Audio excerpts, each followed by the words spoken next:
We are going to get started with a highlight among many highlights today.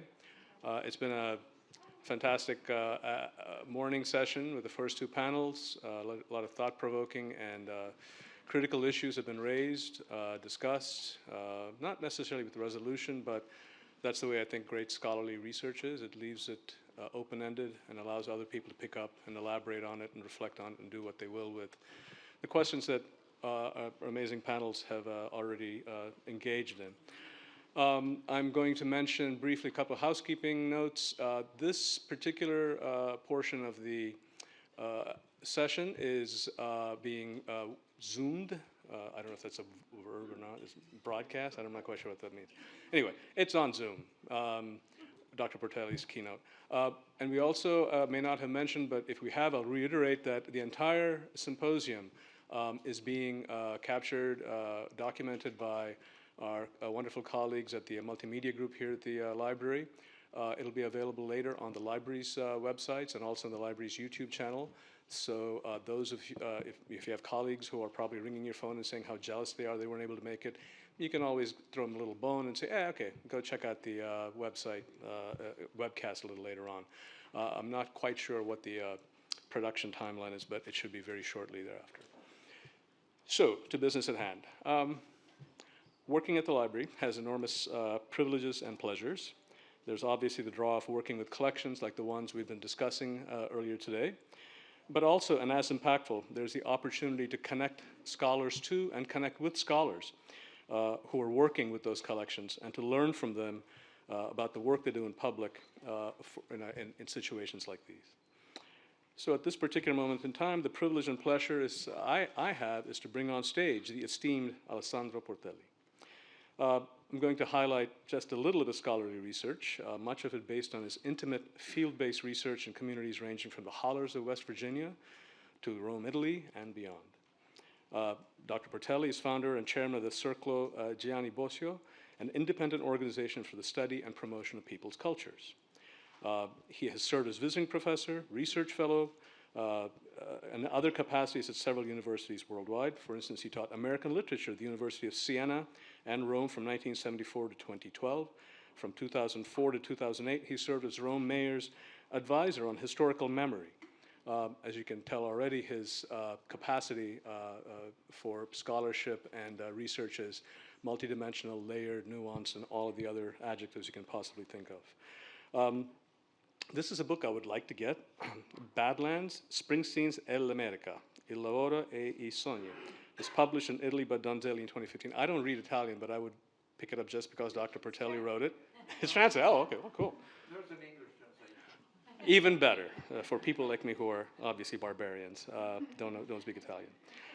He has won several prizes for his published work. For instance, the order has been carried out History, Memory, and Meaning of a Nazi Massacre in Rome, won the Oral History Association Best Book Award. Those of you who are oral historians here in the audience and watching at home would know this one probably. He's won the Viraggio Book Prize for I Can Almost See the Lights of Home. He's won the Oral History Association for Best Non-Print Work in Oral History, they say in Harlan County. In addition to the English translations, his work, as I just found out, has been translated into not only English, also been translated into Spanish, Catalan, Finnish, and Portuguese. He produces radio programs when he is apparently not sleeping, which appears to be 24 hours. Recently, he's created a collection of music and life, and this is a really exciting project that we're hoping to see more of. Life stories from immigrants to Italy from different parts of the world, and some of that is going to be here in his talk today. I could go on, but after Dr. Portelli, who's about to make his way on to the stage, gets ready, I'm going to state that the term public historian or oral historian, all of which are used to describe him, are perhaps inadequate to describe the depth and breadth of his work. I would inflect the conversation rather, or inflect the description rather, to the term public intellectual. Please welcome Dr. Alessandro Portelli.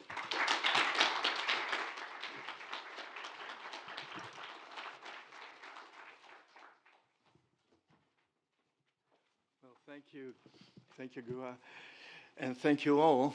I'm really very excited because this is one of the places that have been really one of my myth places. And the work that's been done and being done at the Library of Congress, the American Folklife Center, the Archive of American Folk Song. I mean, if anyone had told me when I was growing up that one day I would be not only speaking here, but people would actually be listening to, I would have said, you're kidding. Anyway, and I'm very glad to be here on the occasion of the launching of this fantastic book, which I've already read on PDF, but I'm proud owner of a hard copy. And what I thought I would do was, there was a word that was used earlier today, which was reverberations, and how the work that's been done with the Federal Writers Project and the other institution connected to it has reverberated and inspired in many ways. Well, in many ways, most everything I've done. So, quiet as it's kept, my only real paid job in the academy was teaching American literature. And the final moment of my career was when I had the challenge and honor of editing the critical edition of Toni Morrison's selected novels in the Italian. And something occurred to me just as I was, on the plane, as a matter of fact, that the impact of the Federal Writers Project on writers, on literature, does not only concern those who were actually involved in it, but goes on. It's passed on, and I'm sure we're all familiar with Toni Morrison's Song of Solomon and the story of the flying Africans. So, as I was going over the text for this new Italian edition, I wondered, well, where did she get the stories? And in a 1995 interview, she says, well, if you go to the Georgia Sea Islands, it's all over.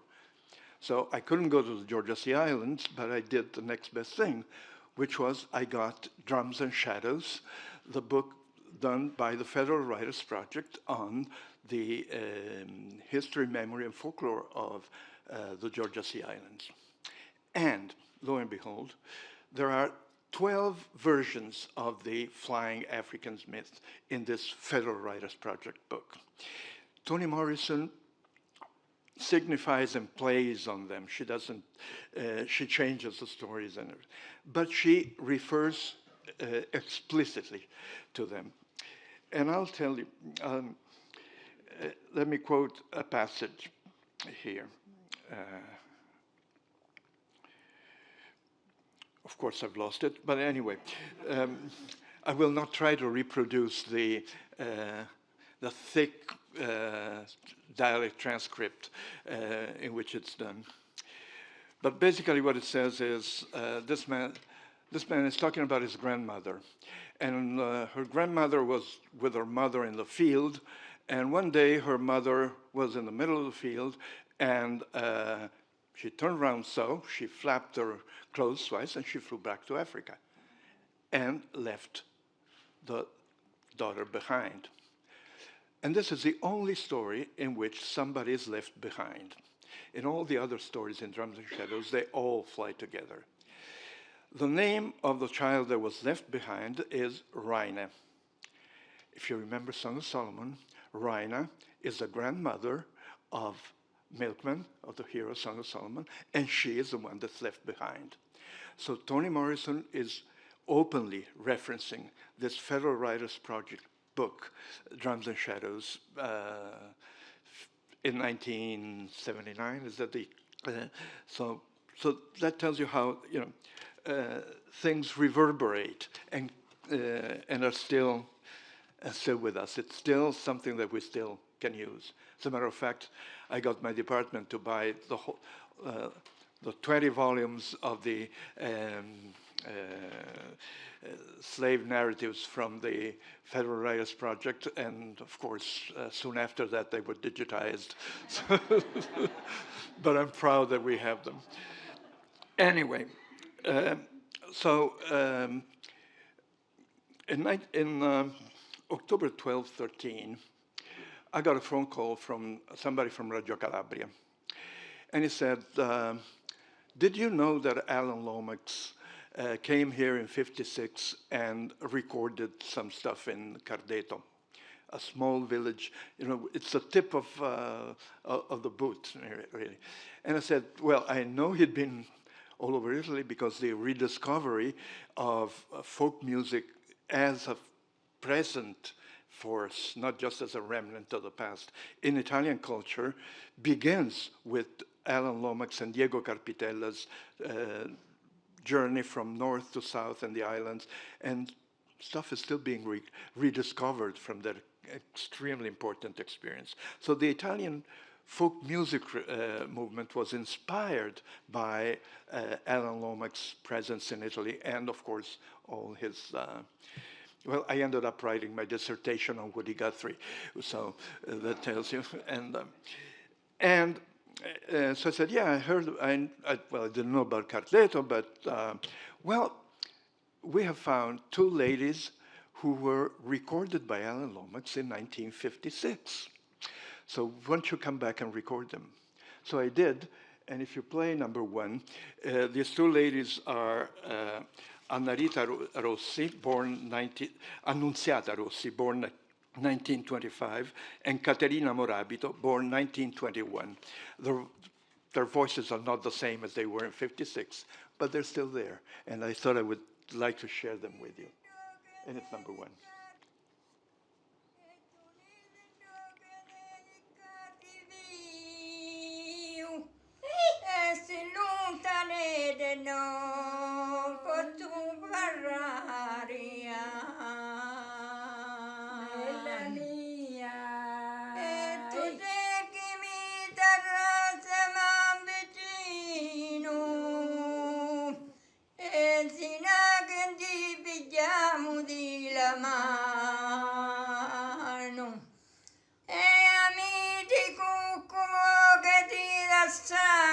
I don't understand a word.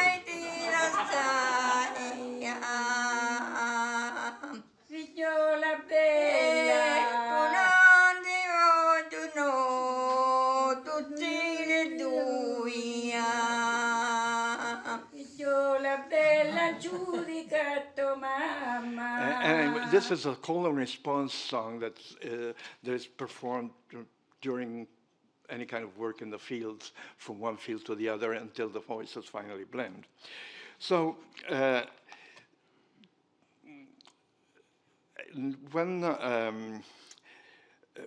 I think of the Federal Writers Project and what it meant, and basically what I'd like to share with you today is I think of the kind of experience that it must have been for those who went out and had to, and were confronted with people they'd never met, with spaces, places, experiences that they had never encountered before. And how this changed not just their perception of their sources, but their recognition of themselves. And I'm thinking of, well, when somebody told Ralph Ellison, I'm an invisible man, he probably felt that on the lower frequencies, it was speaking for him and for all of us. So what happens to us in the field? How does this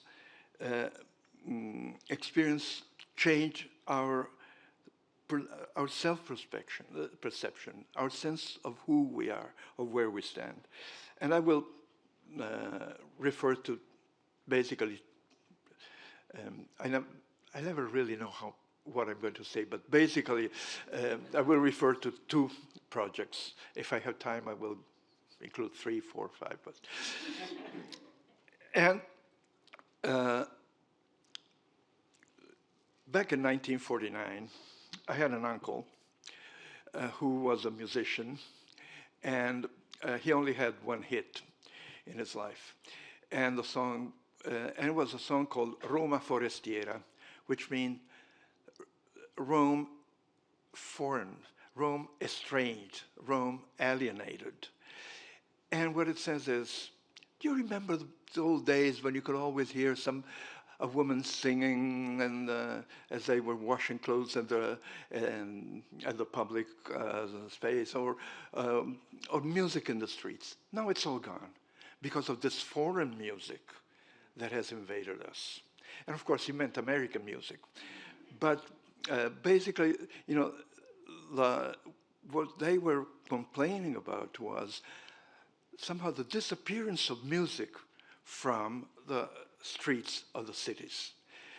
All the Italian folk music revival, beginning with Alan Lomax.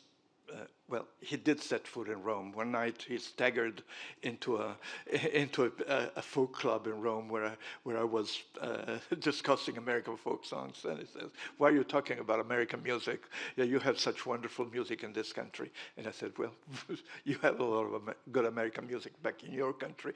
So it's a dialogue. But during his research journey, he never set foot in the big cities, in Milan, in Rome, because that's not where you expected folk song to be.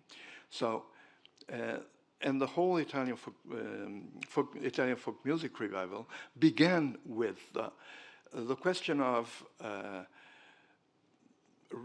folk songs in the rural areas and migration to the city, but basically rural.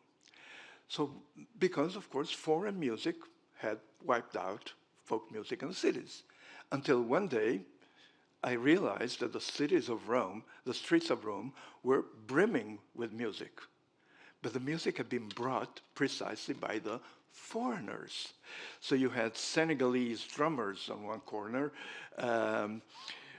Romanian fiddlers on the tramways, Filipino choruses in the churches, and the city was brimming with music, but it was not our traditional music. It was a music that we actually somehow refused to recognize as the actual folk music of Rome today. The folk music, and this, for one thing, changed our perception of what we mean. What do we mean by folk? What do we mean by tradition? Because you know, you always had this talk about roots when you talk about folklore, and suddenly we had a sense that no, we should talk about wings. We should talk about feet, about the ways in which songs travel. So let us play for a second. It's 15 seconds, number 3. This is migrants from Africa, former Italian colonies, Eritrea, camped on the Italy-French border, waiting to cross the border. In theory, with the European Union, there's no such thing as a border between Italy and France. Nobody asked to see my ID when I go into France. But they had to camp on the boulders on the shore of Ventimiglia, which is the last Italian town before the border. And that's what they were doing.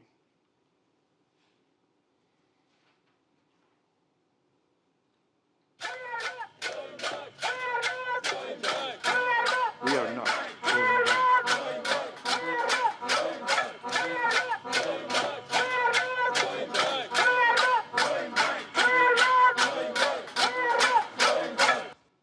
I mean, you know, call and response, turning everything into a percussion instrument. I mean, here you have Africa at the crossroads of Italy, and of course, it's about our rejection of the setting of of a wall which is made of water, but it's a wall anyway on our southern borders. And so, because they're not going back. And there and the city increasingly is made of these presences. So what I thought I would do when I realized that, Roman urban folk song was the Roma Forestiera, to look for it. And we developed an archive in Rome where we have music recorded in Rome and other places in Italy from 37 different nationalities. And it's probably, that I know of, it's the only archive of migrant music, specialized archive of migrant music in Europe. There may be others, but I haven't heard about them. And one of the places where you look for this is, of course, schools, because not only do you have immigrants, but you have new generations, children, grandchildren, who incidentally are not Italian citizens, because in Italy, to be a citizen, you have to have at least one Italian great, the one-drop rule, the other way around. But if you're born in Italy, pay taxes, go to school, you're not a citizen. So you go to the schools, and I went to this school where my granddaughter is going now, and with the help of the teachers, we asked the parents of the children if they knew any songs from their background. And one lady said, yes, I will sing you a traditional New Year song that we sing for Chinese children. I actually heard the same song once on a train in northern Italy. A Chinese lady with 4 children got on the train and to keep them quiet, sang this song. So it's real, it's authentic. 新年好呀，新年好呀，新年好呀，新年好呀，祝贺大家新年好。我们唱歌，我们跳舞，祝贺大家新年好。哎，搞不到了。两只老虎，两只老虎，跑得快，跑得快，一只没有眼睛，一只没有尾巴，真奇怪，真奇怪。Okay, so this is an authentic Chinese children's song based on an American and a French tune sung in Italy. Talk about roots and played in the States.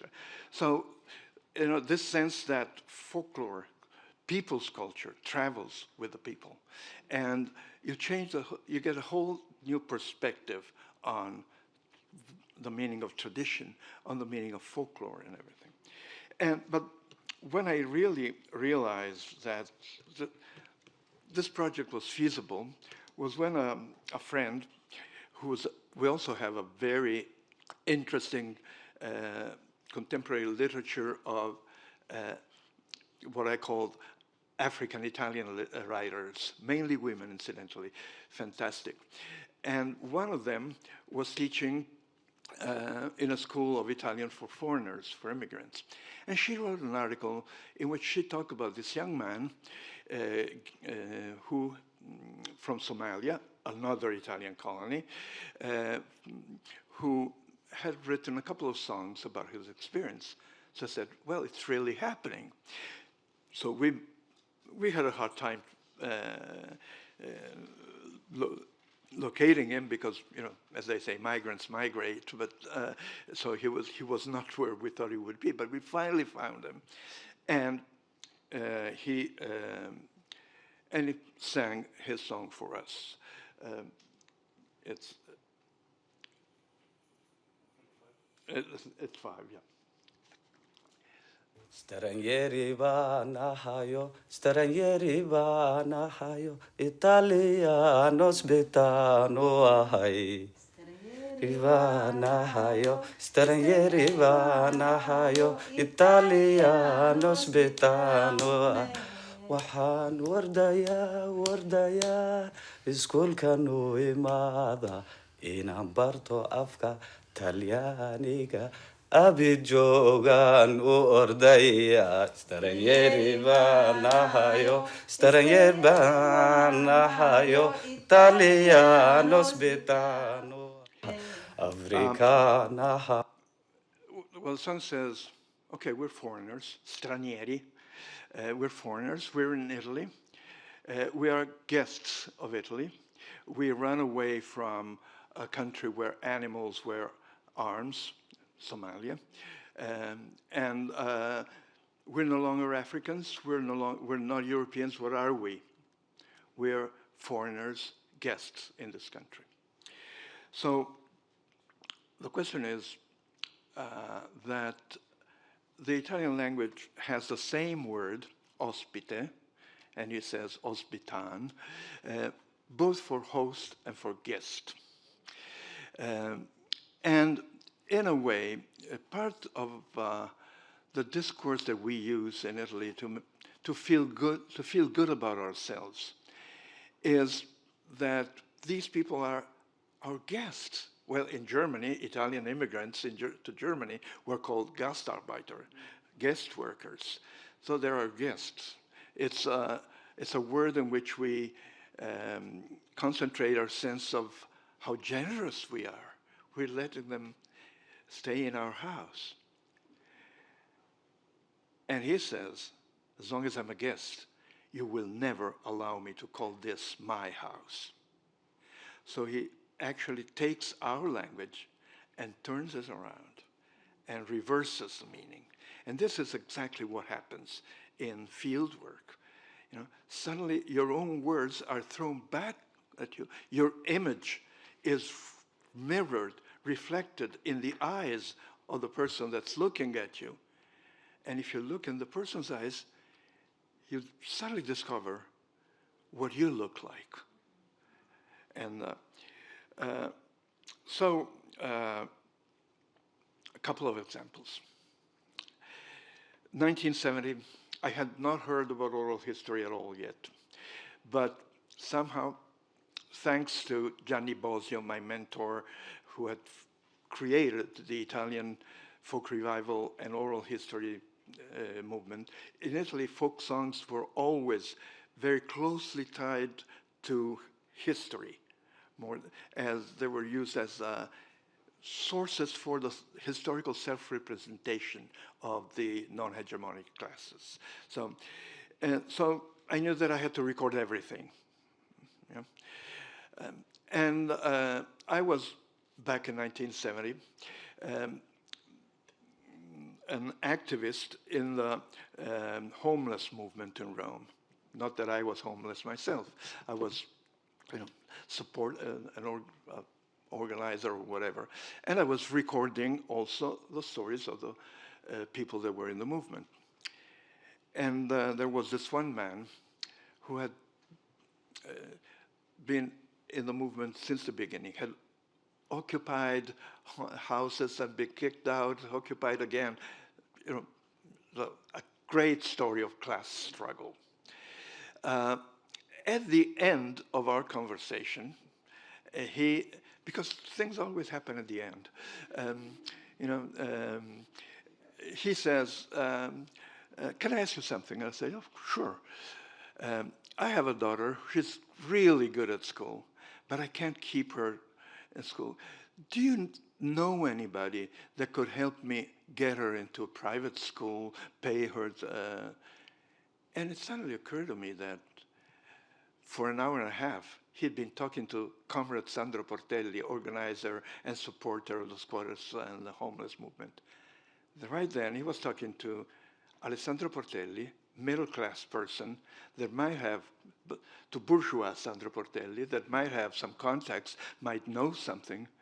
And suddenly, I had the sense of our class difference, even which I may have tried to step across, but it was still there, like the elephant in the room.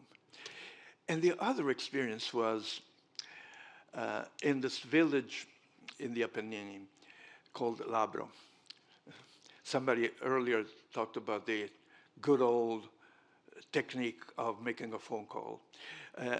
My research technique was to go to the first bar or tavern in a village and do you know anybody who sings? And they would usually point you.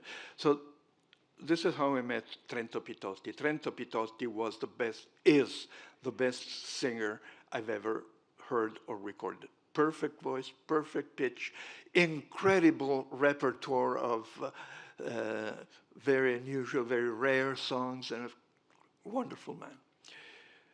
Unfortunately, I was going home with this perfect tape, which was marred by 2 songs about the fascist sport heroes of the 30s. And I thought, how sad that this wonderful person, incredible singer, should be a fascist. That's very sad. So sometime later, I was driving nearby, and I said, all right, he may be a fascist. He's a nice guy. Let's go say hello. So I went. He wasn't there, and his daughter started talking, and the daughter said she was engaged, and her fiancé was a Christian Democrat, but her father wasn't happy about it. And I said, what do you mean? Your father is such a fascist that he will not let you marry a Christian Democrat? My father a fascist. My father is a rank and file fighting communist. He went to jail for his struggles. And so he came back. And I said, how come you sang those fascist songs? And, ask a silly question and you get the wrong answer. And he said, you asked me to sing the songs from when we were young. That's what they made us sing. And suddenly I realized, again, that our class difference stood between us. And that I might have been the most active, radical, revolutionary, or whatever. But what he saw, he was a city person, no callus on my hands, who spoke, more. I do speak vernacular most of the time, but not his. A city.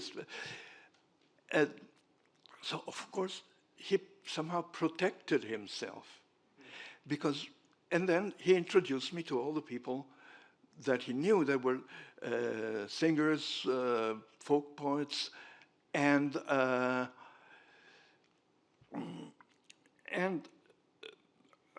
realized that that's when it's been 50 years ago and still working on that on that culture, on that place, on that history, but. And they started taking me around. Meanwhile, I had discovered oral history, because people sang the songs and told the story, and the stories were wrong, and the whole theory developed. But and of course, I thought that the reason they adopted me was because they knew I was on their side. But after a while, I realized that they never introduced me as, our comrade, friend, Sandro Portelli, but Professor Sandro Portelli. Why? Because they didn't need another comrade back then. They had as many as they wanted. What they needed was somebody who could read and write, somebody who could tell their story. They needed a professor.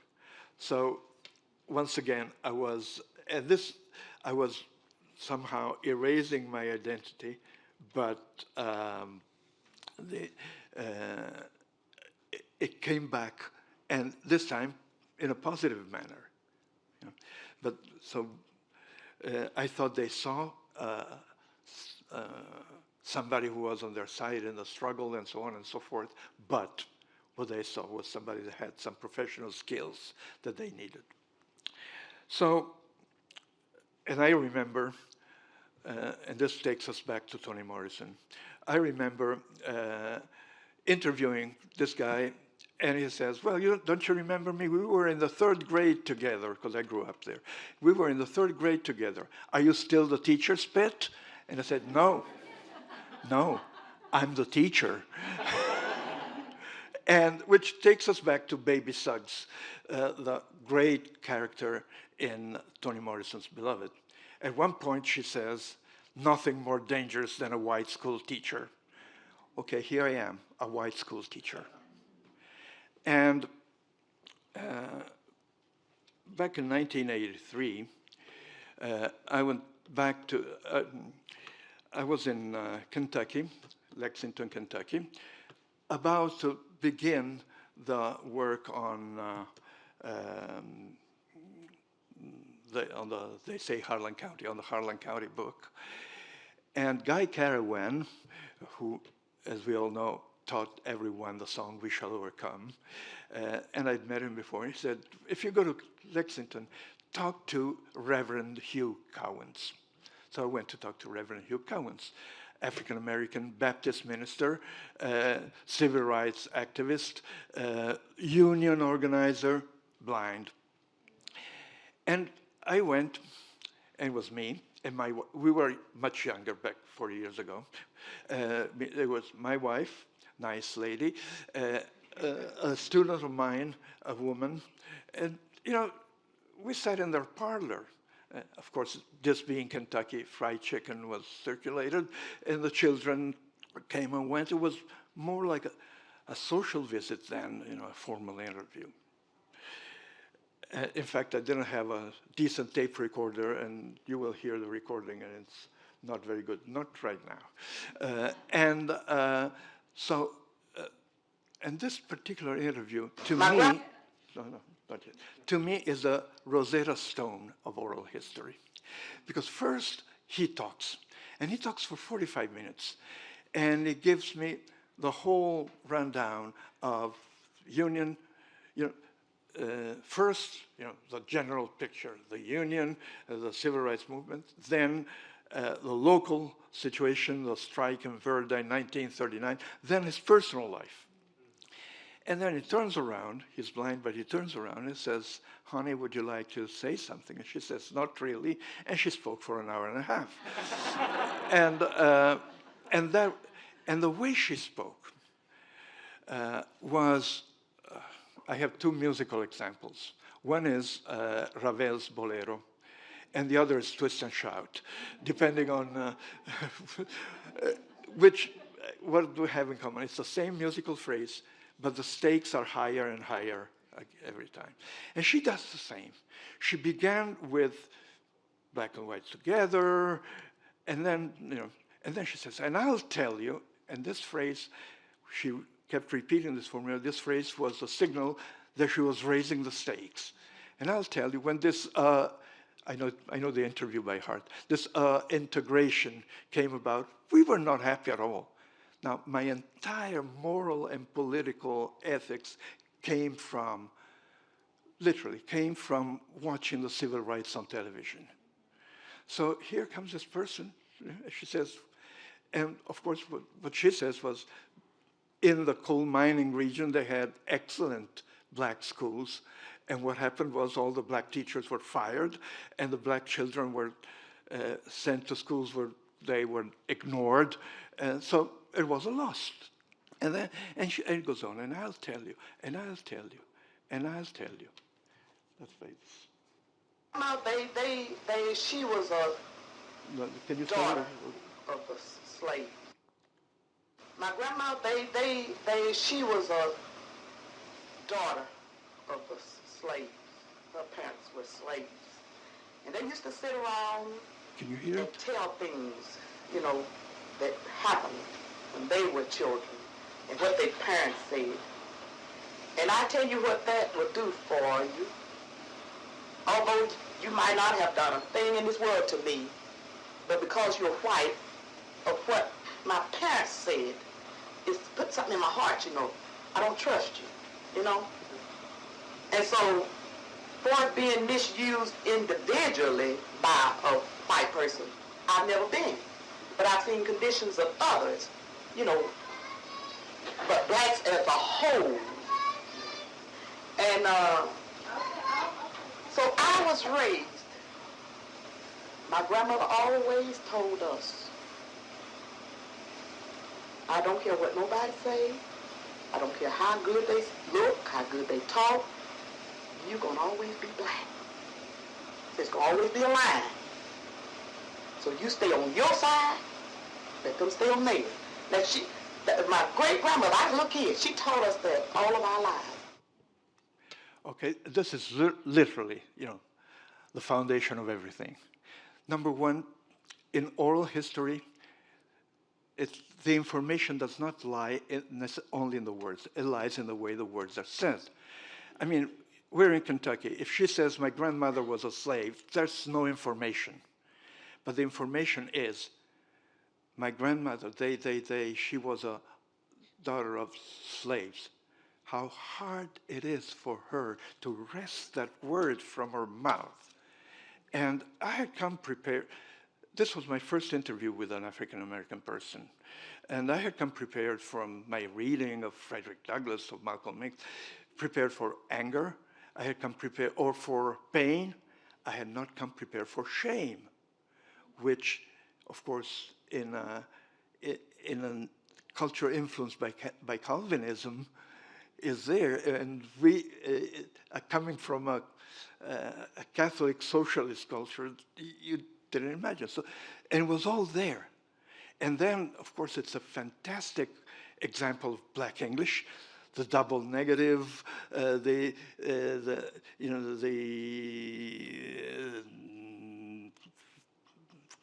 conjugation of the verb, the rhythm, the parallelism. I mean, it's just perfect. But the key is, I don't trust you. Now, incidentally, there's one thing I don't entirely agree in the little manual, fieldwork manual that's been distributed, when it says avoid sound interferences.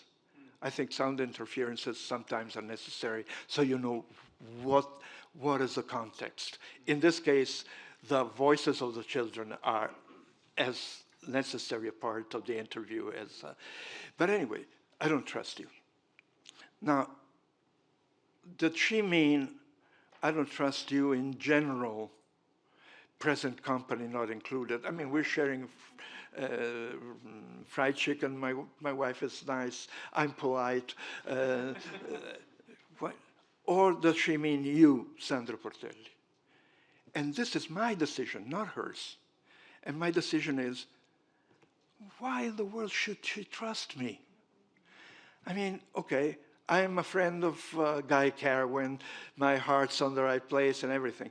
But if push comes to shove, and the color of our skin becomes a matter of life and death, can I trust myself to do the right thing? I don't know. I've never been tested.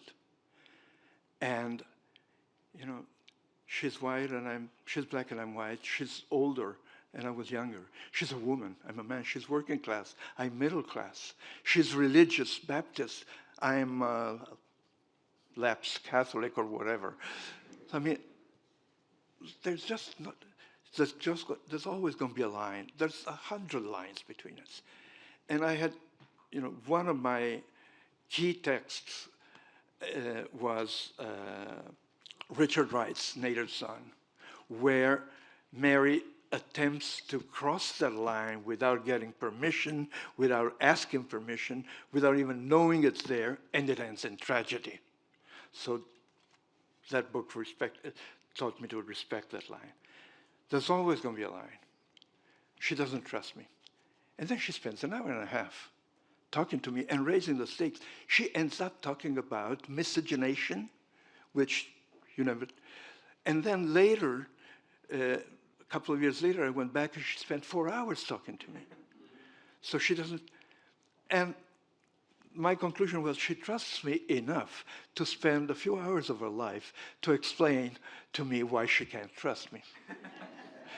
And the question was, okay, what if I had been in school in Rome in 1938-39, when suddenly the kid sitting next to me in class disappeared because he was Jewish? Would I have said this? Would I have done anything? Would I have complained? Would I have protested? Would I have been mad? Or would I have said, of course, I was educated that way? Could I, it's easy now for me, but could I trust myself? Because there's always going to be a line. And therefore, the mirroring of myself in her eyes, and in the eyes of my comrade in the homeless movement, or in the eyes of Gedi, the Somali singer,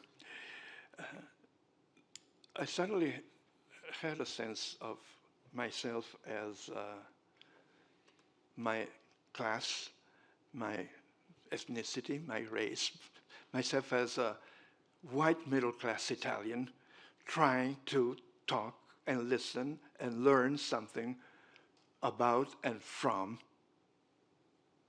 working class black people, women.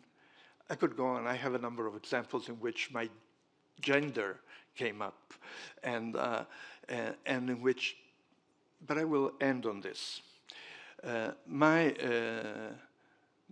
most successful project has been the history of the Nazi massacre in Rome, 1953. In order to terrorize the city that was occupied by the Nazis and was threatening, well, didn't want them there. In order to keep the city quiet, after a successful partisan action, the Nazis murdered 350 people in a cave that had been used to dig out the raw materials for the building of the city. Now, if you go around Rome, you'll see plaques for each of those 335 victims, murdered by the Nazi beast, by the ferocious savagery of the Nazis. Wrong. Because in order to perpetrate that massacre, but also in order to perpetrate the Shoah, I mean, these are not things that the barbarians and the savages can do. It's only us civilized people that can perform a thing like that. Because imagine, after the partisan attack, the commander of the SS sat in his office and made a list, went to the archive, talk about archives, and made a list, which was exactly what my father was doing in the 50s. He would go to the archive and make a list. My father made lists of children that had a right to go on vacation paid by the government. That guy made a list of people who were total candidates that were fit to be killed. But the action, the making of the list, Jack Goody, the domestication of the savage mind, says only civilizations that are endowed with writing can make lists. So the savages can't make a list. The barbarians can't make a list. It's only us. And then you need trucks. Oh, you need archives. You need folders. And then you need trucks. And you need logistics. What you need is the Western state.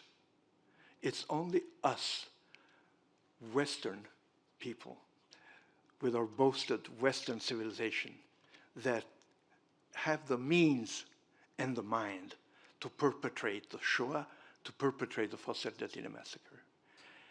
And thinking about that, as after my discovery of myself as a white middle-class male academic, a member of the so-called superior Western civilization, which is the only civilization that can kill scientifically.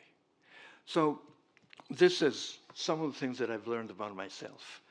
Thanks to Toni Morrison, thanks to Alan Lomax, thanks to Pete Seeger, thanks to Bob Dylan. But ultimately, my favorite Bruce Springsteen song, then I'll shut up. In Rome, they say 5 cents to start him, 10,000 euros to stop him. My favorite Bruce Springsteen song is Sherry Darling. Do you know that one?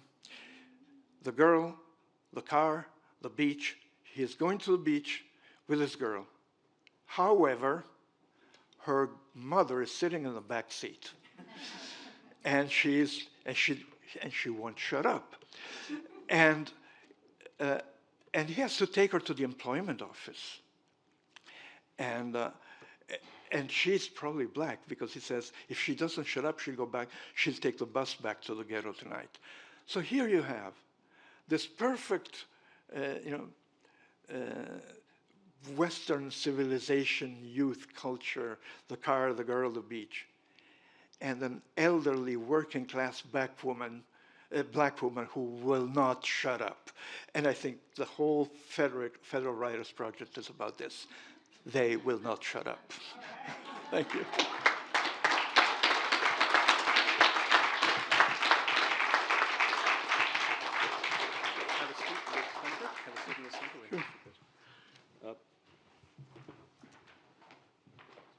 Thank you very much.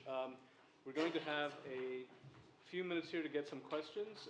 John Fenn from the American Folklife Center is back there moderating the chat from Zoom, so there may be some questions there as well. But we wanted to start it off. Sarah, do you have a specific? I wanted to start by talking a bit about, thank you so much, Dr. Portelli, that was wonderful. Talking a bit about the whole concept of transcribing voice in oral history, because it's something that is very much about the line that you talked about, but also about, it was a lively debate in the Federal Writers Project, this whether to phonetically transcribe voice to, or accent, or to what Ralph Ellison said, to capture the idiom, the rhythms and the way people say things. And I'm wondering how you approach transcribing voice, because obviously speech and writing are two different languages. Well, it really depends on what you're transcribing for, because you have a transcript that you may use for archival purposes as a guide to the recording, and in that case, you probably try to stay as close as possible verbatim to what's being said. I do not believe in attempting to reproduce the sound. If I could locate that passage from Drums and Shadows, I would challenge any of you to read it, because basically, there's a William Faulkner at some point says, if you try to transcribe to write the dialect, those who know the dialect, don't need it, and those who don't know it can't read it correct, can't reproduce the sound anyway. An example, one of the characteristics of the Roman dialect is that we pronounce the sound ch, we pronounce it sh, which is not sh, it's something between. So the word 10, which is the correct Italian pronunciation, 10, we pronounce 10. There's no way you can transcribe that. And all attempts to transcribe it get people, people read 10, which is not, or 10, which is not the way it sounds. So the point is, if you know how Romans talk, you use the standard spelling, and you still get, 10. But if you don't know, there's no way you can do this. Now, and that's so. The other thing is quality. Now, my sense, the transcript is not a reproduction of the oral. The transcript is a representation of the oral in another media. It's a transmediation. It's much like translation. You know, in translation, you don't go word by word, but you try to reproduce the meaning. So if you take an eloquent oral performance and you transcribe it phonetically in such an accurate way that it becomes unreadable, that's not a faithful rendition. That's betrayal, because what you're aiming for is the quality, which means ultimately there's no technique. You have to do it by ear. And and of course you fail any number of times. But the attempt, I think, is to, when you transcribe for publication, is to generate a text that will function in writing, but will remind the reader that the origin is not only oral but dialogic. You know, so you retain, you know, what Ralph Ellison says: the lexicon, the syntax, the grammar, which is why Toni Morrison's is such an absolutely black African American English. She makes no attempt to reproduce the sound, but there are enough traits so that you know how it sounds. If you know the sound, you can recognize it. If you don't, you can at least know it's another language, another grammar. Thank you, Dr. Portelli. Just in the interest of time, we're going to probably move on to some audience questions, but I did want to say what you've just done in your talk, among the 75 other things, which will take me like a few days to kind of process and have to watch this video over and over again. You've touched on issues of class, which have enlarged the presentations from this morning. You've touched on questions of reflexivity, which is, I suppose, kind of a hallmark for oral historians, ethnographers of all kinds. You've talked about so many other things, which again, it's a meal in itself, so thank you for that. And are there questions from the audience? Please raise your hands, and we will have Thea come around.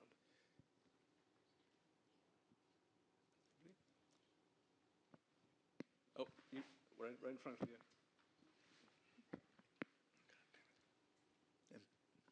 Hi there. So, oops, it's on, yes. So I had mentioned earlier that I'm a filmmaker and that I had... I'm hard of hearing. Okay. I had mentioned earlier that I'm a filmmaker and that some of the films that I've done work with the WPA interviews for formerly enslaved people. And I work with high school students sometimes.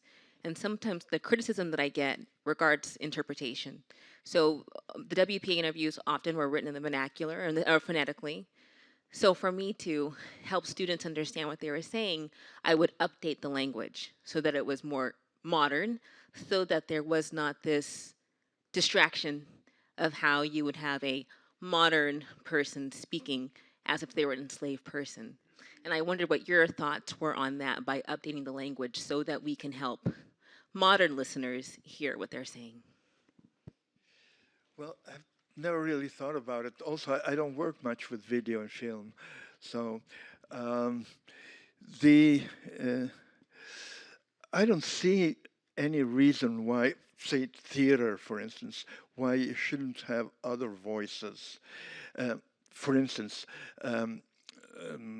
one major filmmaker and theater director, Francesca Comencini, any film buff will know that name.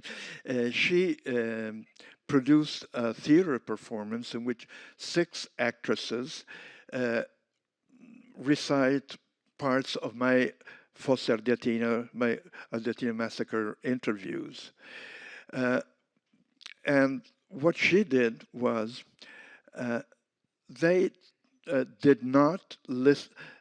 She listened to the interviews in order to identify the passages that she wanted to use. But the actresses didn't, because the point was that the actresses were not supposed to imitate the voice of the narrators, but simply to tell those words in their own voice. So, and that works beautifully, beautifully.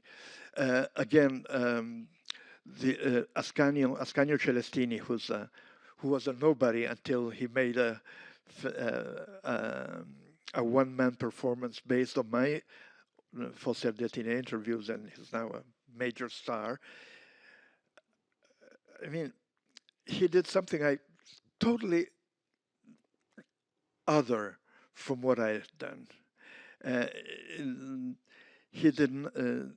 He created a totally independent work of art based on those interviews, because that's what, from the person to the tape, from the tape to the working transcript to the published transcript to the actor you have so many passages, and each passage generates an independent text that has that in the background, but it has to stand on its own 2 feet. So I don't see why it couldn't be done. It depends on how it's done, but it's been very successful in those cases.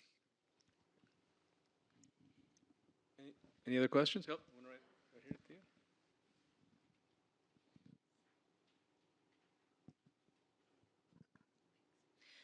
Hello, Sandra. My name is Simona Tobia. I'm Italian, but...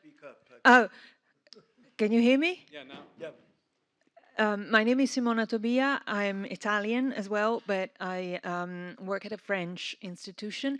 And my question for you is, I would like to know how you feel about the reuse of recorded oral histories. Reuse.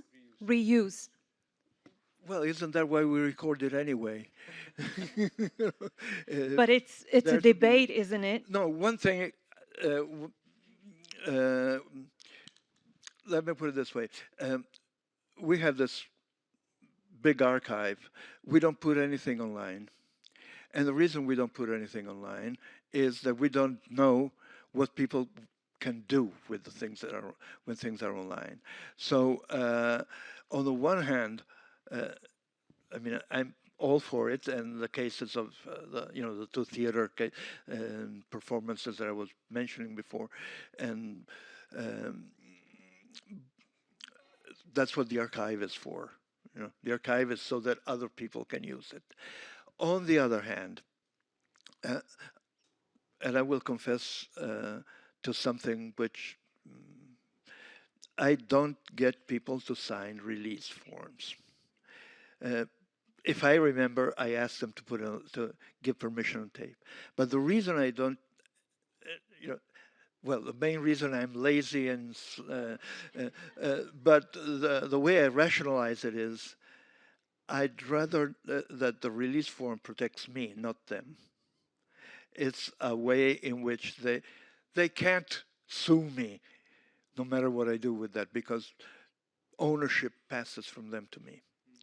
And I'd rather be like one of those circus artists with no safety net, so that I'm sure that what I do is not offensive to them. So I'm not against release forms. If I were not so lazy, I would probably do it, but I keep forgetting.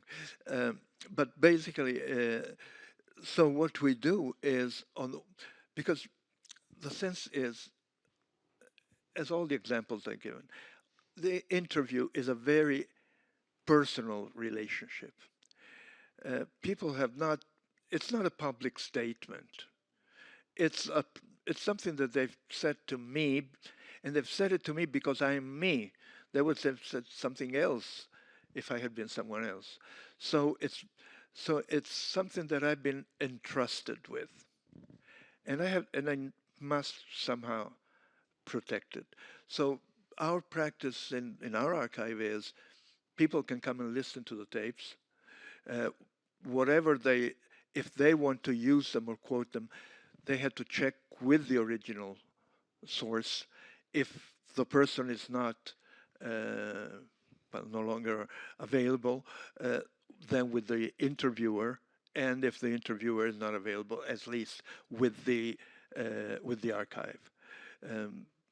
For each word that comes out of the archive and is published, we want to make sure that the original trust is not betrayed, including the trust, because I've interviewed all kinds of fascists, and they trusted me with their story, so I had to be respectful of what they said. And I have to make sure that whoever uses it is respectful. So that's the way we navigate it. If you need examples of release forms, we have many, many, many here in the archive. And we do get release forms for all of our interviewees. It's a matter of procedure and practice. John, are there any questions in particular that might be useful for Dr. Portelli to consider? Yeah, there's a question based on your dissertation, roughly. It's about Woody Guthrie and his relationship to the Federal Writers Project. So it's a two-part question. You can answer either part. How might Woody Guthrie have been inspired by the Federal Writers Project, and how might he have influenced writers, specifically Stetson Kennedy is mentioned in this question? Well, offhand, I don't know of any. I don't know about Woody Guthrie and the Federal Writers Project, but of course, he was. He worked with Alan Lomax and with the Library of Congress. You know, the three LP set of Woody Guthrie's Library of Congress recordings are one of my most prized possessions. They've also been digitized, but I still hold on to the. So he was part of that moment. What's his name? Michael Denning has called the laboring of American culture in the 30s, where people like Alan Lomax, like Charles Seeger, realized the democratic potential of folk culture, and somehow it's parallel to what was happening in Italy with Antonio Gramsci in jail, writing about folklore as related to class. You know, so this whole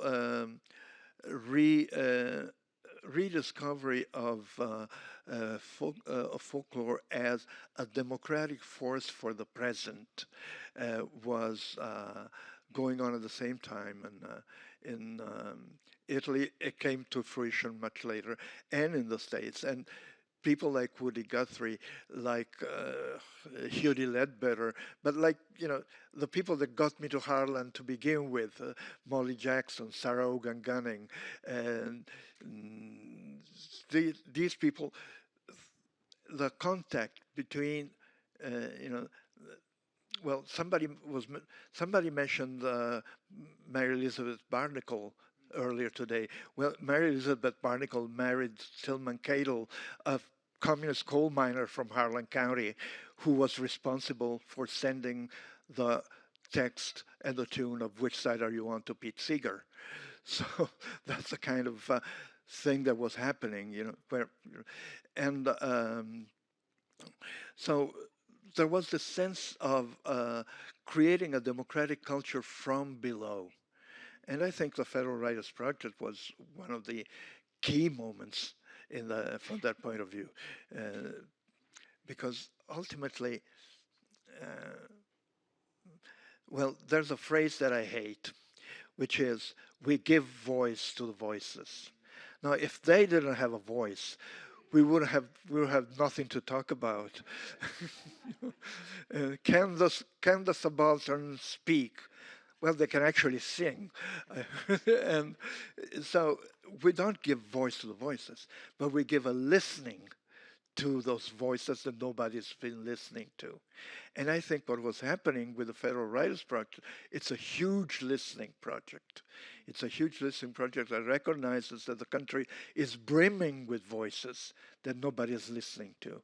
And that if you want to overcome the fear and the weakness, the moral weakness that comes with the depression, then the spiritual depression, then that's the resource. You know, that's a way of pulling the country back on its feet and start walking. Any other questions? Sarah, are you? All right, well, we're going to wrap this up now.